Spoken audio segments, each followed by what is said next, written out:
Good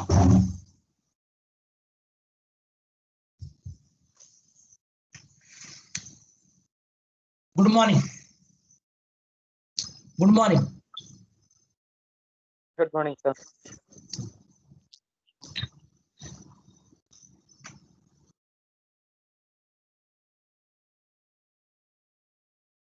Can I share the PPT? You are allowed me to share the PPT presentation? Yes, sir. Yes, sir. You can share from your screen. Yes. So I'm waiting for a few more candidates to join in, and then we will start the session by 11:10 in another 10 minutes because I'm waiting for a few more candidates. No issue, no issue. Only thing is, how many candidates are there today? 18. 18. Okay. We'll wait for.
I would request everyone to kindly mute your audios, please.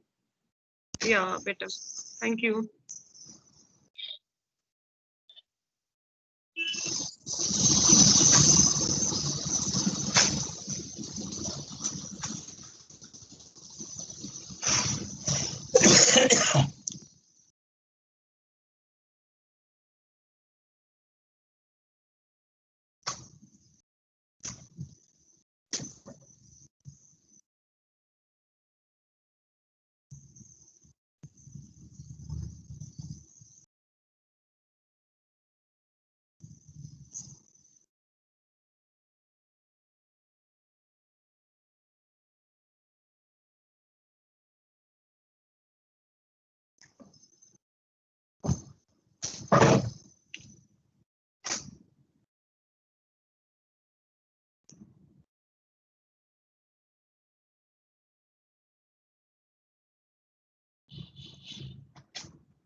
So, good morning all. So there are three more candidates to join in. So I think we will start the session now, and they can join in later.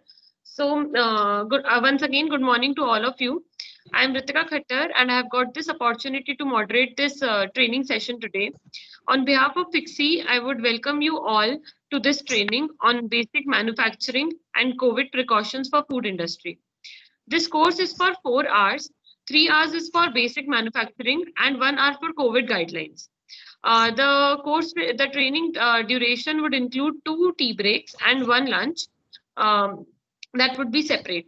So this training course is based on giving more insight on precautions for the food industry in day-to-day working, as well as the current scenario, the current pandemic, and to solve all the doubts and queries that you have during this pandemic or during your work experience. So now let me just introduce you to our trainer today, Mr. Narsimha Bhatt, having an experience of more than 40 years in the industry, food industry. So I would request all the participants to kindly mute their mics during the training session. And in case of any queries, any doubts, you can use chat box while the training session is on. And there might be a few question answer round in between. So at that time, you can just switch on your audios and interact.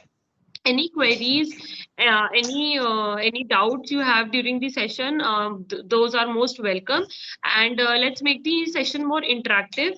And since I believe that trainings are not a part where a teacher or a trainer comes and gives you the training and goes back. So it's communication. So in order to make it more interactive, let's have a two-way communication. Ask as many as questions you can, and all the best to all for the today's session. Over to you, Mr.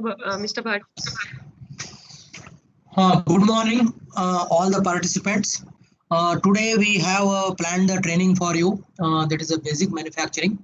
We will start with the basic manufacturing only, and after lunch, immediately after lunch, we will take the COVID-19 training regarding COVID-19. Okay, we will start with the basic. Okay. One thing I want to make this thing is, I believe that the presentation is shared with them, right? You are going to share a presentation if it is required. Yes, sir. Yes, sir. We will share the presentation. We will share the presentation. Not to write down or not to make notes or something like that. You listen to me properly, and as I said to you, whenever you are in mind any question comes, you just use the chat box and question that. And we will try to answer you immediately or after whenever we see your chat box, and immediately we will answer you as early as possible. Okay, so that way we will continue entire day. The more interaction is required, and you can, after lunchtime, tea time, and all those things, we will have about 10 minutes interactive session also. And so that end of the training also we will have a session, so that the today's training should be something knowledge gaining training. Okay, you should understand a lot of things, and you should keep your mind there certain things more important rather than writing certain things and all. This presentation ultimately shared with you. Please look into it. You grasp whatever best possible. Okay, so now we'll start with the training now.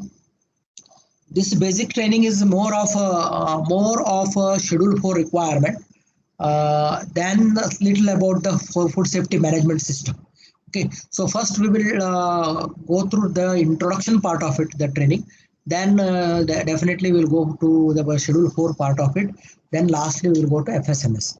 Okay, to make you understand today's training, the first thing is the Food Safety Authority of India, how it has come into the picture and how it has started their working and what is the reason behind it. These are the things supposed to be you understand first. Then we can slowly move into the Schedule 4 requirement. Okay. Now the first thing is Food Safety Standards Authority of India. So this has come into the picture about 2012 onwards, because the Act is formulated in the year 2006. However, it was implemented, or it started into the implementation stage. It has after 2012 onwards. 2011, there was a milestone year. In that year, there are rules and regulations regarding the Food Safety Acts were formulated. Generally, you may be knowing that the Act is formulated by the central government, or you can say the parliamentarians. They will enact the Act. Okay. Then the regulations and rules and regulations is developed by center also, means parliamentary also, but state level also it can be added on. So when any act to be implemented all over India, then all states, suppose the state assembly is supposed to adopt those rules and regulations, act and rules and regulations, then only it is possible to implement. So might be most probably 2006 to 2011 there was a gap. Maybe that process was on, and on that basis, once all the states they have adopted this particular law, then it has started implementation. 2011 was there is no I can say it is continuously taken up by the states, and then the one nodal body is coming to the picture, that is called FSSAI, Food Safety Standard Authority of India. That is nodal body. They have the responsibility to implement this act and rules and regulations, and that body formed and from in the year 2011, and on afterwards the it is implementation was started, and lot of responsibilities are there with the FSSAI. They are the solely responsible for implementation of Food Safety Act and rules and regulation, and they have started with the licensing program of each food manufacturing establishment. It may be manufacturing establishment, it may be warehousing, it may be distribution, or it may be retail, or any part of the supply chain. They're supposed to get the license. Once they license, they will get, then only they can carry on their particular business. So the licensing program has started in the 2011, late 11 or 12 onwards, and it took us 1 or 2 years for the licensing program to implement all across the India, and afterwards things are moved very smoothly, and the FSSAI coming into the picture, the business is very much comfortable with them, because earlier the act was different. There was an act, food adulteration and prevention of 1955. That act was there, but it was something Daravana. So Hindi is required. Talking Hindi or English? Hindi is okay with you people? Okay. Anything. No, I am comfortable with English also, but the people, the participant, to make more understanding, Hindi is required. I am in position to talk Hindi. Okay. That is open to me. No issue. Okay. The idea is keep the implementation of the food law is comfortable with the business environment. The reason behind it is the idea of the FSSAI is more friendly towards the consumer and also to the business. Okay, the earlier the law was prevention of food adulteration. It was something putting people into the legal litigation and legal issues coming into the picture. But now it is not the case. It was if anything abnormal the FSSAI finds, then there is a fine. Okay, the first level it will be a fine, and then the further improvement is not there. Then it will be the court case, and then whatever the punishment is given by the court, that will be implemented. But initially, anything is wrong thing happens in the food business, then the compounding, that means the fining the up to 1 lakh is the initial stage. So that will be generally helpful for the people, because otherwise immediately legal litigation happens. The people will not in position to do the means what to be done, what not to be done. That is a big concern for the food manufacturing business and also the consumers. So now the Food Safety Standards Authority of India, why they have plays a bigger role in the consumer space or in the business, food business. So the reasons given here are the longer and more complex food chain. In India, the food chain is a very long and a complex one, because as I told you, the starts with the manufacturing, then there is the procurement of raw material for the manufacturing. Then that's from there it starts the supply chain. Then there is a warehousing. Warehouses are there. So warehousing. Then comes the distribution or wholesalers. Distributors. FMCG products are concerned with distributors, and there is a wholesale business establishment. Then it is retail. Retail may be modern trade as a Big Bazaar or Star Bazaar or something like that. Then it is a Kirana Dukans, which are the small business enterprises. So that is an entire business, this chain. That is in between. There is a transportation. So this is that way. It is a complex and it is a big chain. Then more international food trade and imported food. In the global, the idea is global now. so many products are coming from the outside of the India. We are importing a lot of products from outside of India, and also we are exporting a lot of things from our country. So it is now there is a global atmosphere. The more and more global atmosphere, export and import is a part of the food chain. And changing lifestyle, this is one new thing. Last 10 years, we are seeing that the people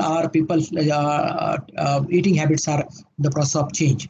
Okay, more and more fast food is consumed in our country, and most of the cities and all those the working times are increased to 11 o'clock in the night, 12 o'clock in the night. So people are moving in the market, and they are visiting the restaurants and all. So that is the scenario. So the eating habits and all those things are in the process of changing. Lifestyles are going to change, and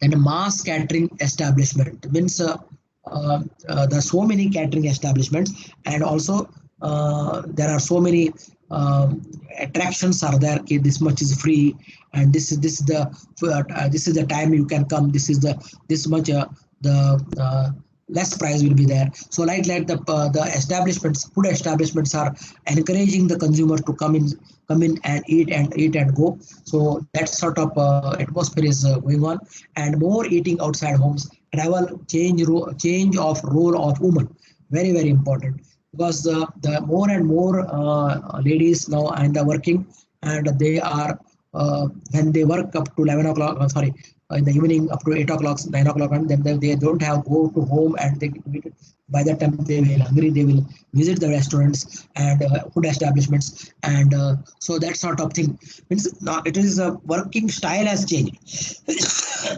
Now no more 9 to 5 o'clock thing is not there now. Now in any working establishment, they will work up to 7 o'clock, 8 o'clock in the night. Okay, so that sort of culture is developing in India. So in that atmosphere, the things have lot of things are under the changes. So the food establishments have a crucial role to play.